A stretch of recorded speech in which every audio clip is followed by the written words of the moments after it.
The first shot echoed off stainless steel. It was 5:42 a.m. inside the Georgia State Correctional Facility, just outside Macon. The prison kitchen was already alive with the rhythm of industrial breakfast. Metal trays clattering, ovens humming, boots sliding across wet tile floors. Outside, razor wire cut black lines across a fading night sky. Then came the second shot. A scream followed. Inmates dropped to the floor. A tray of powdered eggs crashed and scattered across the tiles. Someone shouted for lockdown. A correctional officer reached for his radio with shaking hands. When they found her, she was lying near the dry storage shelves, one hand still clutching a clipboard. The smell of gunpowder mixed with burnt toast and industrial cleaner. Her name was Marissa Cole. 34 years old. Kitchen supervisor. No criminal record. No history of violence. Just another civilian employee who had clocked in before sunrise, like she had hundreds of times before. But Marissa wasn't just kitchen staff. She was secretly involved with one of the most dangerous men inside those walls. And he was serving life. The shooter had already vanished by the time the emergency sirens began to wail. Inside a maximum security prison, with nowhere to run, Detective Aaron Whitfield arrived before the media did. Former Army investigator. Calm under pressure. The kind of man who didn't blink easily. He stepped into the kitchen and took in the scene without speaking. Officers were pale. Some angry. Some shaken.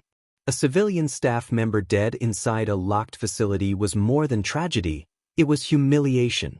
How? Whitfield finally asked. That single word hung heavier than the smoke. Warden Clayton Briggs stood stiff near the doorway. We're reviewing camera feeds. Initial reports say an inmate from B Block was assigned to kitchen detail this morning. Assigned? Whitfield raised an eyebrow. Yes. And where is he now? Briggs hesitated. That's the problem. The suspect's name was Darius Red Lawson. 39 years old. Serving life without parole for a double homicide tied to a gang retaliation shooting 15 years earlier in Savannah. Violent, strategic, intelligent, and until that morning, considered manageable. Red had been trusted enough to work in the kitchen, which meant someone believed he wasn't a threat anymore. By 7 a.m., the prison was on full lockdown. Cells sealed. Movement frozen. Tactical units sweeping corridors. Whitfield and his partner, Detective Lena Morales, watched grainy security footage in a small control room. The video showed Marissa entering the kitchen at 5:31 a.m., coffee in hand. She greeted two inmate workers. One of them was Red Lawson. He looked calm, focused. At 5:40, the camera near the dry storage area flickered. Then it went black for exactly 43 seconds. When the feed came back, chaos had already erupted. Whitfield rewound it again. And again. That wasn't random, Morales muttered. That's coordinated. Someone had disabled the camera at the exact moment Marissa walked into the blind spot. Inside a prison that claimed every inch was monitored. Whitfield leaned back. Who had access to that system? Warden Briggs didn't answer immediately, which was answer enough. They found Red Lawson an hour later. Not running. Not hiding. He was back in his cell in B Block, sitting on the lower bunk, hands folded. Waiting. When officers stormed in, he didn't resist. He didn't even look surprised. Whitfield stood outside the bars and studied him. Red's prison file described him as volatile in his 20s, disciplined in his 30s. No recent infractions. Completed vocational training. Worked kitchen duty for nearly 8 months without incident. Yet a woman lay dead downstairs. Why'd you go back to your cell? Whitfield asked. Red met his eyes. Because there's nowhere else to go. His voice was steady. Not panicked. Not angry. Just tired. You expect us to believe you didn't do it? Morales pressed. Red tilted his head slightly. Did I say that? Silence. He leaned forward, lowering his voice. You think this place is locked tight?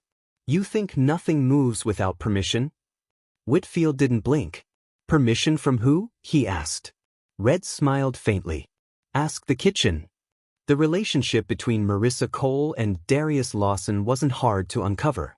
Her phone records showed hundreds of calls routed through the prison communication system over the past year. Late-night emails, money transfers, visitor logs. They had been careful, but not invisible. In interviews, co-workers described Marissa as professional, quiet, too compassionate for her own good. One correctional officer admitted he'd seen them talking more than necessary, laughing, standing too close. Another claimed he had warned her. "He's lifer material," the officer said. "They don't fall in love. They calculate." Whitfield wasn't interested in gossip. He wanted motive. Was it jealousy? A breakup gone wrong? Had Marissa tried to end it? Or had something else happened? In Red's cell, officers discovered handwritten notes hidden inside a hollowed-out law textbook. Some were love letters. Others were different. Detailed lists of kitchen schedules, shift rotations, camera placements, names of staff members, including one circled repeatedly. Marissa. Morales stared at the page. "This isn't romance." Whitfield nodded slowly. "It's leverage." Autopsy results confirmed Marissa had been shot at close range. The weapon, however, was still missing. That was the question tearing through the prison like wildfire. How does a firearm enter a maximum security facility? Contraband was common: phones, drugs, blades fashioned from toothbrushes. But a gun? That required help. Internal Affairs launched its own investigation. 2 correctional officers were immediately suspended pending review. One of them had been responsible for perimeter transport deliveries the previous week. The other had access to maintenance corridors near the kitchen. The deeper they looked, the uglier it became.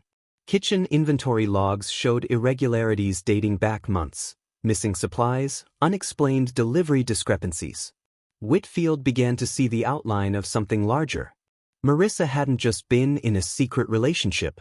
She may have been part of something, or standing in the way of it. When Whitfield returned to question Red, the inmate seemed almost amused. "You know what happens when staff cross lines?" Red said quietly. "They think they're untouchable. Special." "Was she special to you?" Whitfield asked. Red's jaw tightened, just slightly. She thought she could control the fire. And could she? Red leaned back against the concrete wall. "You ever see what happens when fire decides it doesn't need oxygen anymore?" Whitfield stepped closer to the bars. "Did you kill her?" Red held his gaze. "No. It wasn't shouted. It wasn't defensive. It was flat." Morales exhaled sharply. "You were the only one in that blind spot." Red shook his head. 43 seconds is a long time when cameras go dark. Whitfield felt something shift. Who else was there? Red didn't answer. Instead, he said something that made Morales' blood run cold. "She wasn't supposed to die." That single sentence changed the direction of the case. Not supposed to die. Which meant the outcome had gone wrong. Which meant the plan had been something else. Whitfield dug deeper into Marissa's financial records. 3 large deposits had been made into her account over the past 6 months. Not from Red. From an offshore payment processor tied to a shell company. The same shell company that had recently won a food supply contract with the prison. The kitchen. Whitfield stared at the spreadsheets for a long time. Then he called Warden Briggs. "You have a corruption problem," he said plainly. Briggs didn't argue. Late that evening, as the prison remained locked down, officers conducted a sweep of the maintenance corridors beneath the kitchen. Behind a loose ventilation grate, they found something wrapped in plastic. Not the gun. Something else. A second phone. Unregistered. Untraceable. And inside its message history were encrypted texts between Marissa and an unknown contact saved only as C. The final message, sent just hours before her death, read, "I'm not doing this anymore. You promised no one would get hurt." Whitfield felt the weight of it settle in his chest. This wasn't a crime of passion. It was a deal gone bad. And Marissa had tried to walk away. The final message from C came minutes later. "You don't get to quit." Whitfield closed the phone slowly. Above them, inside B block, Darius Lawson sat alone in his cell. Waiting. Because somewhere inside that prison, Someone with power, access, and a reason to silence Marissa Cole was still walking free. And if Red Lawson wasn't the trigger man, then the real shooter was wearing a badge. By midnight, Georgia State Correctional Facility felt less like a prison and more like a pressure cooker. Floodlights bleached the yard in harsh white glare. Tactical units stood posted at every corridor junction. Inside administrative offices, phones rang nonstop. Department of Corrections officials, state investigators, media outlets hungry for a scandal. A civilian employee had been executed inside a maximum security prison. And the deeper Detective Aaron Whitfield dug, the clearer it became that Marissa Cole hadn't been caught in the crossfire. She had been in the center of it. Whitfield sat across from Internal Affairs Captain Diane Mercer in a small, windowless conference room. Files were stacked in neat columns between them. "You're suggesting staff involvement," Mercer said carefully. "I'm not suggesting," Whitfield replied. "I'm following the money." He slid copies of the offshore deposits across the table. 3 payments, all processed through a subcontractor tied to the prison's new food vendor, Southern Nutritional Services. The contract had been awarded 9 months earlier, quietly, without much scrutiny. The same month Marissa's account activity spiked. Mercer's jaw tightened. Kitchen staff handle inventory, not procurement. Kitchen staff handle access, Whitfield countered. Deliveries, storage, blind spots, and 43 seconds of missing camera footage. They pulled the procurement records at 2:15 a.m. Southern Nutritional Services had underbid competitors by nearly 18%. On paper, it looked efficient. In practice, it meant cheaper ingredients, thinner margins, and opportunities. Morales traced delivery manifests against security logs. "There's a pattern," she said, tapping the screen. "Every time there's a large shipment, produce, dry goods, frozen meats, the camera system reports minor glitches. Nothing dramatic. Just flickers." "Testing," Whitfield murmured. "Or rehearsals." Someone had been mapping weaknesses long before Marissa died. Meanwhile, inside segregation, Darius, Red, Lawson requested another meeting. He didn't look nervous. He looked resigned. "You think you're getting close," he said when Whitfield stepped into the interview room. "You're not." Whitfield sat opposite him. "You said she wasn't supposed to die." Red's eyes flickered for the first time. She thought it was about food. Skimming inventory. Swapping labels. No one notices a few missing cases of chicken when you're feeding 1,200 inmates. "That's not what this is about," Whitfield said quietly. Red gave a slow nod. "It stopped being about food a long time ago." According to Red, the kitchen had become a distribution point. Not just for meals. For contraband. Drugs vacuum-sealed inside produce crates. Microphones embedded in packaging. Even phone components smuggled in through bulk deliveries. It required coordination. Staff cooperation. Select inmates trusted enough to move items without raising alarms. Marissa had been recruited early, not as a mastermind, but as a facilitator. She approved shipments. Signed off on discrepancies. Redirected inventory. At first, she believed the lies. Everyone takes a cut. No one gets hurt. Then she realized the scale. "This isn't small-time hustle," Red said. "It's organized. Outside connections. People making real money." "And where do you fit?" Whitfield asked. Red's expression hardened.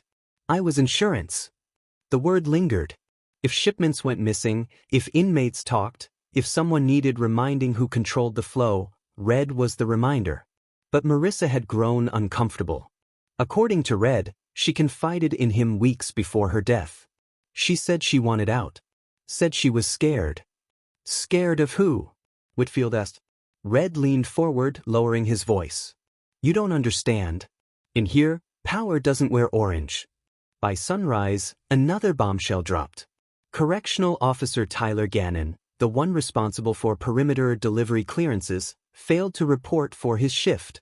His patrol vehicle was found abandoned 15 miles from the facility, parked behind a closed gas station. Keys still inside. Phone gone. Morales swore under her breath. "He runs the night after we suspend him?" Whitfield didn't answer. He was already issuing a bolo. If Gannon fled, it meant one of two things. He was guilty, or he was terrified. They executed a search warrant at Gannon's home by mid-morning. What they found wasn't cash or drugs. It was debt. Maxed credit cards. Late notices. Personal loans tied to online gambling accounts. And one recent wire transfer, $12,000 deposited 3 days before Marissa's death. The sender traced back to a shell corporation tied to Southern Nutritional Services. Whitfield felt the pattern tightening. Kitchen. Contract. Silence. But something still didn't add up. Why kill Marissa inside the prison? That kind of exposure risked everything. Unless her death was a message. Back inside the facility, rumors spread like wildfire. Inmates whispered about lockdown lasting weeks. Staff accused one another in hushed tones. Trust evaporated. Then, just after noon, another incident erupted. An inmate from kitchen detail, Luis Herrera, collapsed in the yard. Overdose. Paramedics worked frantically, administering narc. He survived. But when Whitfield questioned him later, Herrera's hands shook uncontrollably. "I don't know anything," he insisted. "You were assigned to dry storage the same week shipments increased," Morales said calmly. Herrera stared at the table. "I just moved boxes." "What kind of boxes?" Silence. Then barely audible. "The ones with the blue tape." "Blue tape?" Whitfield exchanged a look with Morales. Southern Nutritional shipments were sealed with blue inventory tags. Herrera swallowed hard. "They said if I talked I'd disappear." "Who's they?" Whitfield pressed. Herrera's eyes darted toward the mirrored wall. "I don't know names." But he did know something else. "Marissa tried to stop it," he whispered. "She told them she was going to report everything." "To who?" Whitfield asked. Herrera's voice cracked. "Internal Affairs." Captain Mercer went pale when Whitfield relayed the information. "There's no record of her filing a complaint," Mercer said. "Maybe she never got the chance," Whitfield replied. "Or maybe someone intercepted it." By late afternoon, forensic technicians made a breakthrough. The firearm hadn't entered through the front gate. It had been assembled inside. Piece by piece. Springs hidden in flour sacks. Slide components embedded in bulk rice packaging. Ammunition concealed inside sealed condiment containers. Over months. Precision. Patience. This wasn't desperation. It was engineering. Whitfield stood in the evidence room staring at the reconstructed weapon. Someone with knowledge of security protocols orchestrated this. Someone who understood exactly how much could slip through if no one looked too closely. And Marissa had been the weak link. Not because she was corrupt, but because she had a conscience. That evening, Gannon's abandoned phone was recovered from a dumpster near the gas station. Wiped. But not perfectly. Digital forensics extracted fragments of deleted messages. One text, timestamped 2 hours before Marissa's death, read, "She's talking. Handle it before shift change." Sender ID, C. The same initial from Marissa's secret phone. Whitfield felt the case narrowing like a tunnel. He returned to Red one last time that night. "You were insurance," Whitfield said. "But you weren't the executioner." Red's silence confirmed it. "You knew they'd blame you," Whitfield continued. Red gave a faint, humorless laugh. "Lifer killing staff? Makes headlines. Case closed. But you went back to your cell." Red nodded slowly. "Because if I ran, they'd win." Whitfield studied him. "Why protect her?" For the first time, Red's composure cracked. "She believed I wasn't just a monster." A long pause. And she was wrong. As investigators traced financial flows deeper into Southern Nutritional Services, a name surfaced repeatedly. Charles Whitaker, Regional Operations Manager, former corrections officer, resigned 5 years earlier under unclear circumstances, now overseeing multi-state prison contracts. And according to phone metadata, in direct contact with both Officer Gannon and Marissa Cole. Whitfield stared at Whitaker's personnel file. Clean record. No criminal charges. Charismatic. Connected. And scheduled to visit the Georgia facility the morning after the shooting. Except he never showed. His office reported he was on leave. His phone went straight to voicemail. Morales looked up from her laptop. He's gone. Whitfield exhaled slowly. Not yet. Because one detail still didn't sit right. Marissa's final message, "You promised no one would get hurt." That wasn't addressed to Gannon. It wasn't addressed to Red. It was addressed to someone with authority. Someone who made promises. Someone who thought a civilian employee would stay quiet forever. As the sun set behind layers of razor wire, a call came through from state troopers. They had located Tyler Gannon. Alive. Pulled over on Interstate 16 after attempting to ditch his vehicle again. And he was asking for a deal. Because according to him, Charles Whitaker hadn't just ordered a silencing. He had been inside the prison the morning Marissa died. Using a temporary contractor badge. And when detectives checked visitor logs one final time, they found a single entry added retroactively at 6:03 a.m. Signed with an unfamiliar signature. 43 seconds of darkness. A missing badge. And a man who knew exactly where the cameras blinked. The blind spot wasn't an accident. It wasn't a glitch, or faulty wiring, or some overworked technician forgetting to reset a system. It was deliberate. At 6:03 a.m., Charles Whitaker signed into Georgia State Correctional Facility using a temporary contractor badge issued the night before. The signature didn't match his standard file. The badge number wasn't logged into the primary database. It had been inserted manually, after the fact. And during the exact 43 seconds the kitchen cameras went dark, Whitaker was inside the building. Detective Whitfield stood in the control room staring at the playback for what felt like the 100th time. The footage stuttered, froze, then dissolved into black. 43 seconds. Long enough to step through a door. Long enough to raise a weapon. Long enough to destroy a life. Tyler Gannon sat in a holding cell across town, sweating through his prison-issued jumpsuit. "They told me it was just intimidation," he said when Whitfield entered the interrogation room. Whitaker said she was panicking, threatening to go to internal affairs. He needed to talk to her privately. "Talk," Whitfield repeated flatly. Gannon nodded frantically. He said if she filed that complaint, the contract would implode. Hundreds of jobs. Millions in revenue. He said she didn't understand the bigger picture. "And the gun?" Morales asked from the corner. Gannon swallowed hard. "I didn't bring the gun in. I just cleared shipments. I swear. I didn't know about that." But the digital trail said otherwise. Forensic analysts reconstructed deleted calls between Whitaker and Gannon over a 6-month period.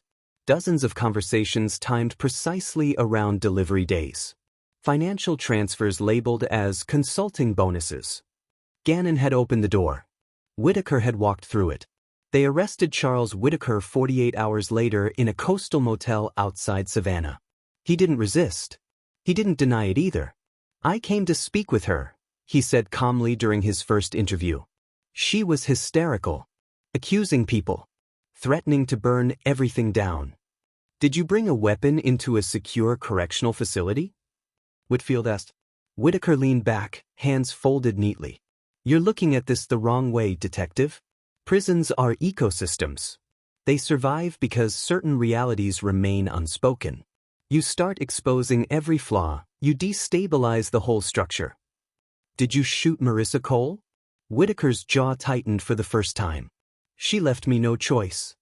The room went silent. The reconstruction of that morning was chilling in its precision. Whitaker entered the facility under the pretense of auditing food inventory discrepancies. Gannon rerouted surveillance feeds under the guise of routine maintenance. The kitchen was sparsely staffed during the early hour. Marissa arrived at 5:52 a.m. She had sent one final message from her burner phone at 5:58 a.m. "You promised no one would get hurt." Investigators believe she confronted Whitaker beside the walk-in freezer, away from other staff. He had been negotiating with her for weeks, promising protection, promising financial stability, promising that the smuggling operation would wind down. Instead, it expanded. When she threatened to expose everything, contracts, offshore payments, inmate coercion, Whitaker made a decision. Control the narrative. Silence the threat.